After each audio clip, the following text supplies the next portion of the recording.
It's not gonna take long. I think if you start this and then you can sit until the next one starts. Is everybody here for it? Nobody needs to be here for the first one. Oh, okay.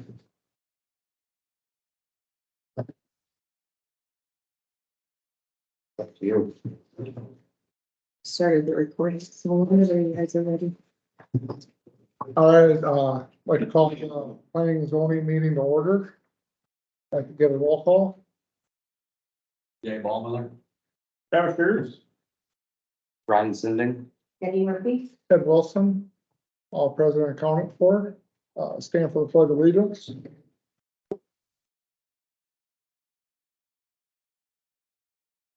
I pledge allegiance to the flag of the United States of America and to the republic for which it stands, one nation, under God, indivisible, with liberty and justice for all.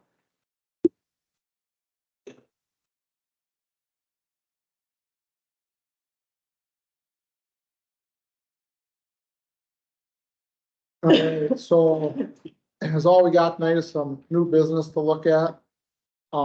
It has to do with ordinance 10.04. Or, sorry, 12.04, thanks, Travis.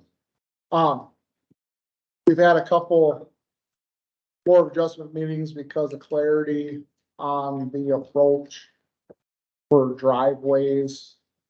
With what it states that a driveway can be up to 30 foot for residential, is pretty vague.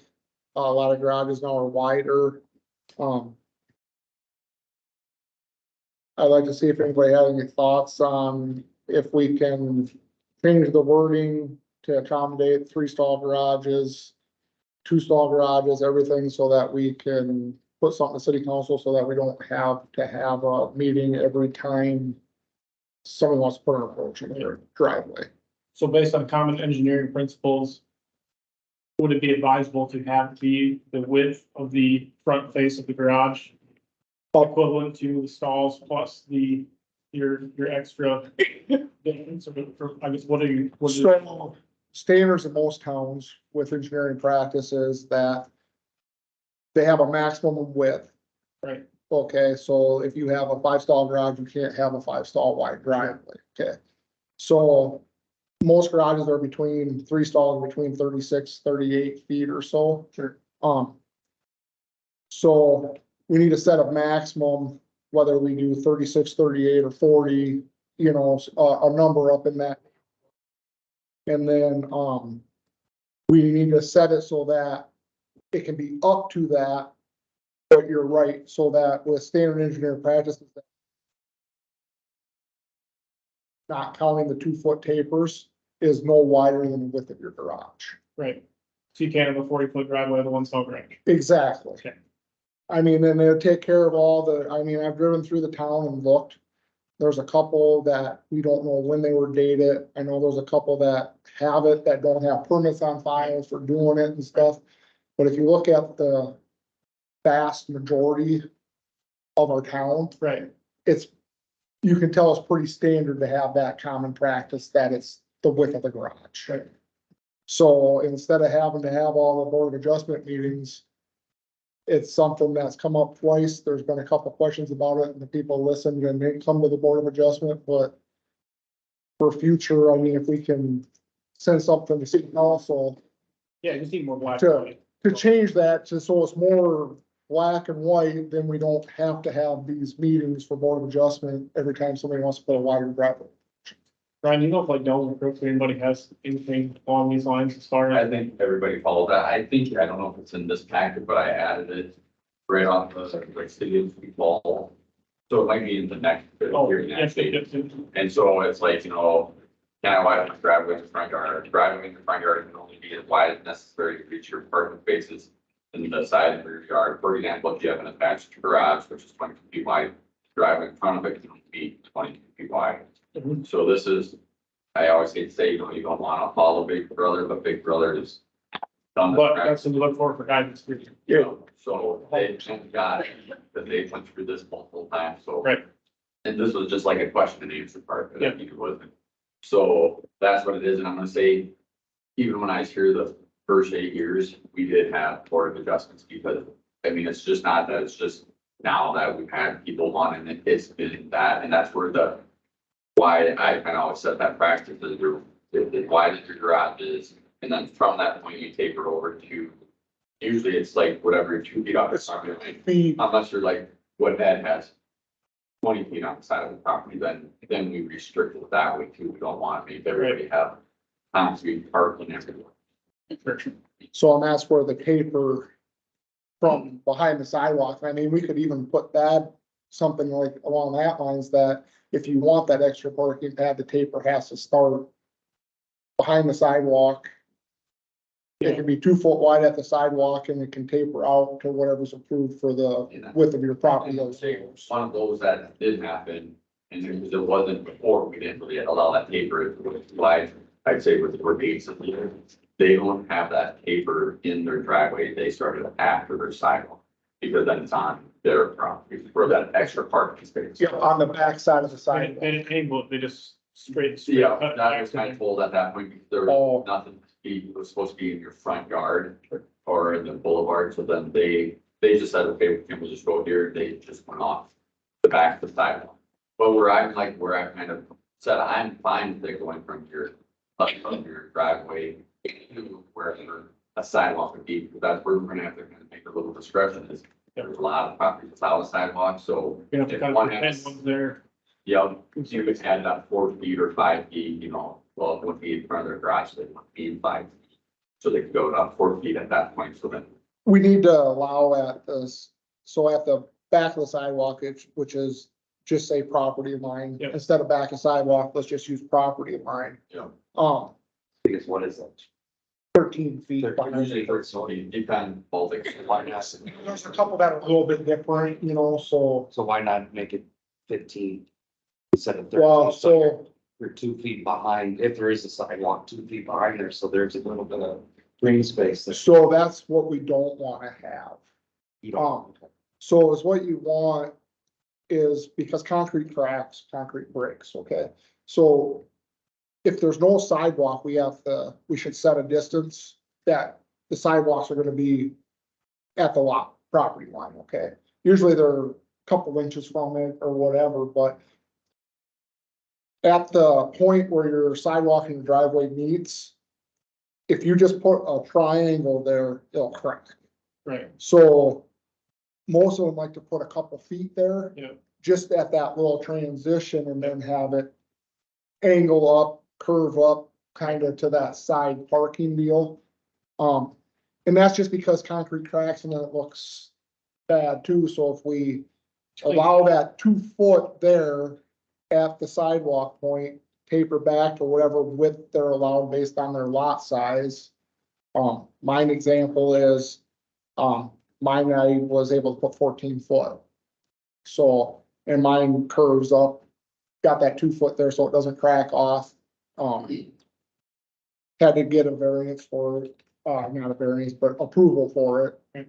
And, it's a good way to go about it. I mean, if everybody goes and pours 14 foot out all the way along the sidewalk, then that kind of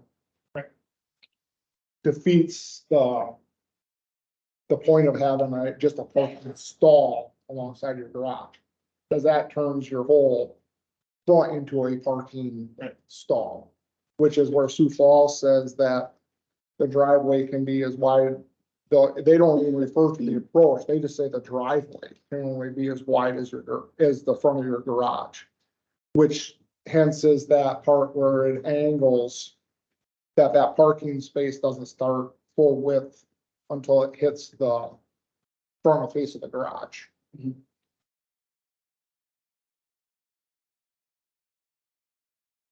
But we're gonna keep having these meetings if we don't, yeah, it makes sense to make it black and white. just, I mean, Draw something up that you think is satisfactory to accommodate all needs and be in line with what everybody else is doing, you know, and make it cut and run.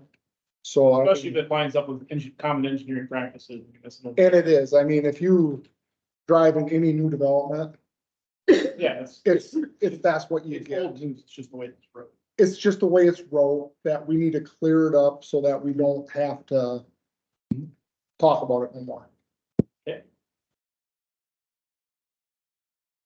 So do you want to work on that, or do you want to present something to the council? Well, Or do you want, here's my thing, I'm thinking there's a lot of things that we've talked about before, and maybe you've noticed. We could start going through and earmarking those and get those done in one shot, because Yeah.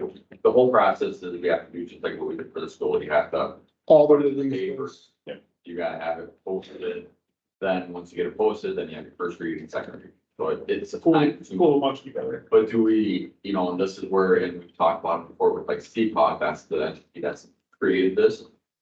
I mean, do you want it done? I know we're gonna have it, but winter's coming, so we'll have some time. Do you want to just have them come in, like the professional that does these, P&Z folks for all the communities come in And help us go through it going and through what everything. he's seen in the other communities. So then when we do it, this is revised in 2010, so then we have a 2020 23 or 24 revision. revision. Basically, have 6 months to accomplish that. That's a decent enough time frame, and then be ready to have everything approved, done, written by spring.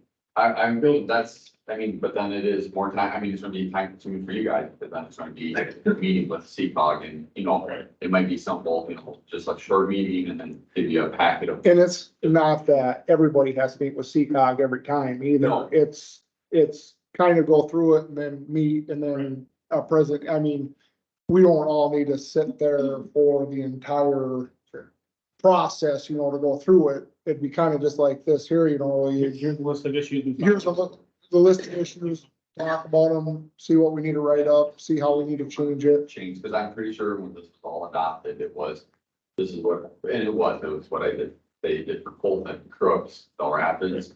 Here you go, look through it, see if you want to change stuff, you make your revisions, and then you approve it. So and that's what I think when they come through, revise them, they bring, here's what we've seen in other communities, what we've changed.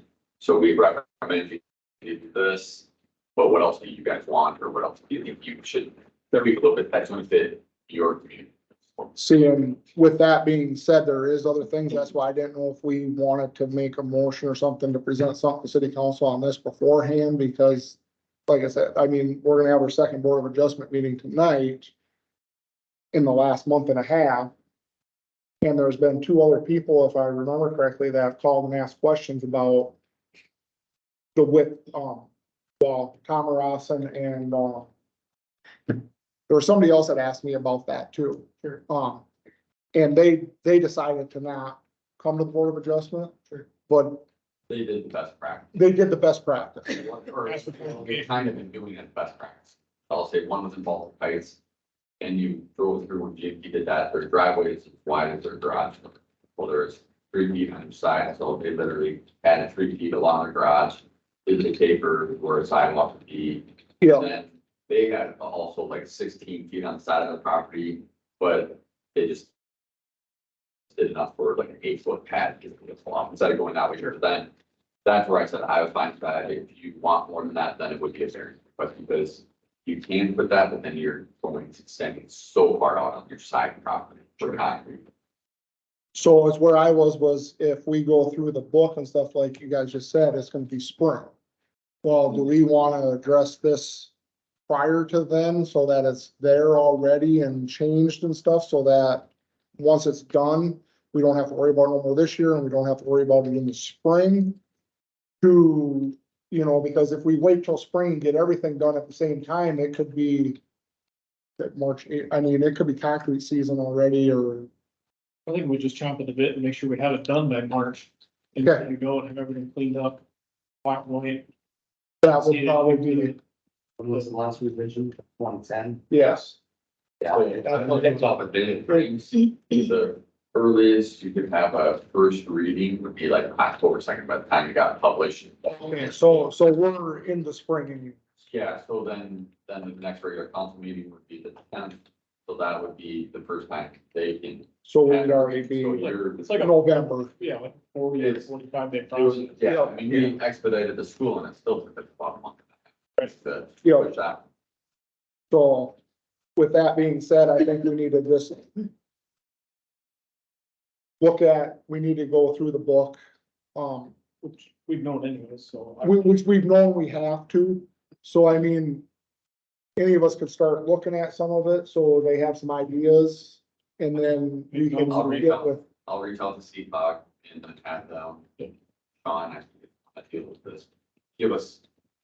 If they revise something for another community and maybe just have them send a revised, because it'll be probably the same format, same things. Sure. But just to say, you revised someone recently, can you just send us that so then we can. look at Page by that. page to look at what they've added.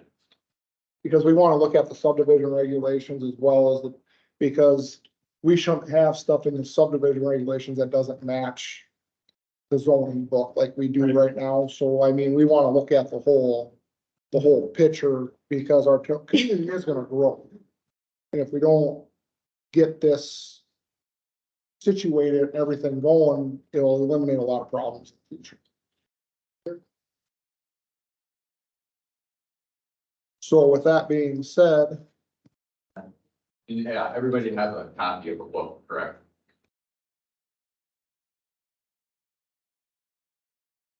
Don't get going. I do. Okay. I have digital land.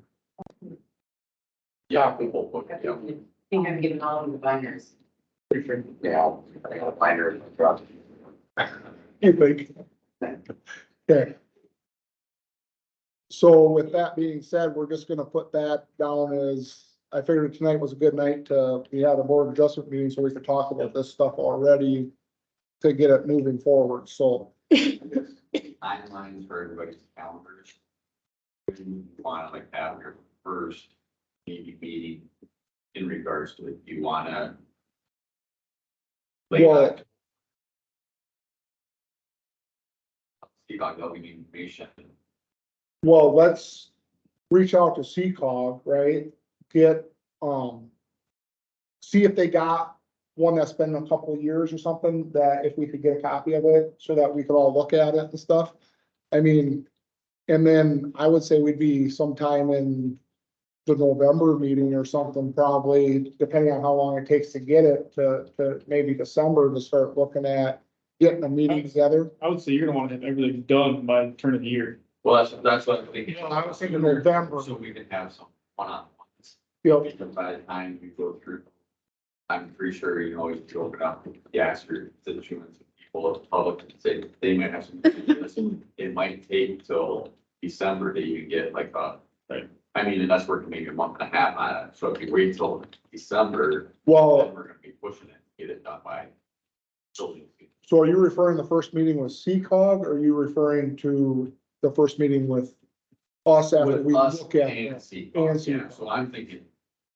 Late October. Probably. So, yeah, and then maybe, with that being said, if we can get something soon enough, maybe we would have a planning and zoning meeting without them, just for everybody to think about thoughts before we meet with CCOG, if that makes it. Yep. I mean, that would probably be more beneficial than just jumping in with them, and, I mean, so that we kind of, if we all look at it, then we can kind of go through it and see where everybody's at, so that that meeting's not so horrendous, and if that makes sense. Yep, nope, I just want to make sure, like, so if anybody got some major things that come up, we're going to be on, or say the month of December, or something going on, extended vacation, well, that throw out that month, well, that puts us into January, so then it will. So when I was saying November, that, I was thinking first part of November was with CCOG, but we would meet Yep. before that amongst ourselves, depending on how long it takes to get, if they can get us something fairly quickly, then that would help speed that up. Realistically, by January, we want something published, because then you have to have your 2 meetings, 2 hearings. Yep. Yeah, So then by the time the building season starts, we have everything situated and ready to go, because they are gonna start building up here eventually. They're gonna start, I mean, things aren't gonna just stall out. So, I mean, in fact, Brian just got an application today for the first building permit, I think, for Grant Park, so, a little chateau. So, with that being said, do we need a motion? We shouldn't need no motion except for adjournment. Just, we're tabling, Well, here, once we hear something, you know, we can get together to. yeah, Yeah, we'll get that information out and then. Back. We reach out again, and say, if you had time, when you want your first meeting that had the board to meet, and then. From that meeting, we can always set up time with the state office. And I'll have to check their calendars too to see what do they have going on, if they have anything. yeah, So I know they get with municipal league, something, a couple of people go to that, so, you know, there's a fall. I think I'm going with that. So then their calendar are in the certain time.